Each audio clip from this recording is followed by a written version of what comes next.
Здрасти, Цвети! Чулка! Моля те, спасявай ме, защото ще пътуваме за Мексико и нямам никаква идея какво ще правя с тази коса тези 2 седмици. Дай да го видя този сушуар. Давам ти го, показвам ти го.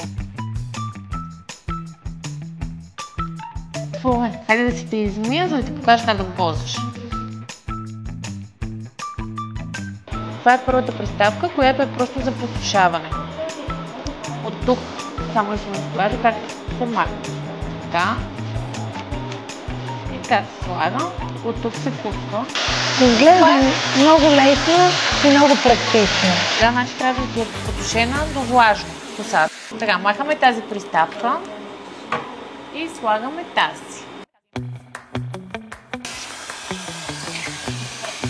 Дай сега.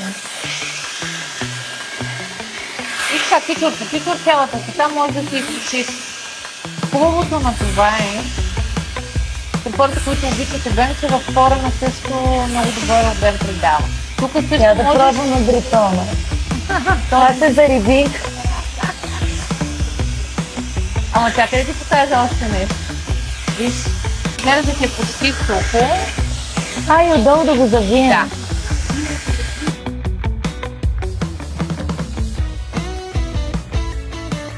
Това е за по-тънки кичури, тип... Сега ще ти покажа. Бритона, например.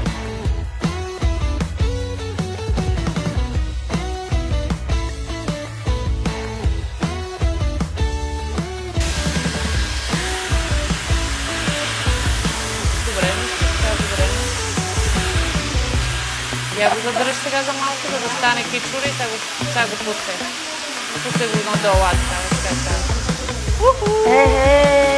Виждаш Не ли, мога че да можеш повярвам. сама? Леле! Можеш и сама? Много яко. Майко!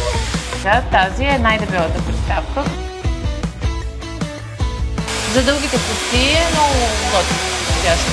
Може с едната ръка да стоя така и да чакам, а с другата да си инфлуенсвам на телефона. Примерно, да, много е удобно. Сега ще ти покажа и последната приставка за изправяне.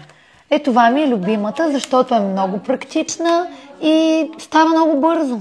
Тя си е тип преса, само че не е преса, а е с много силен въздух горещ, който всъщност те изправя.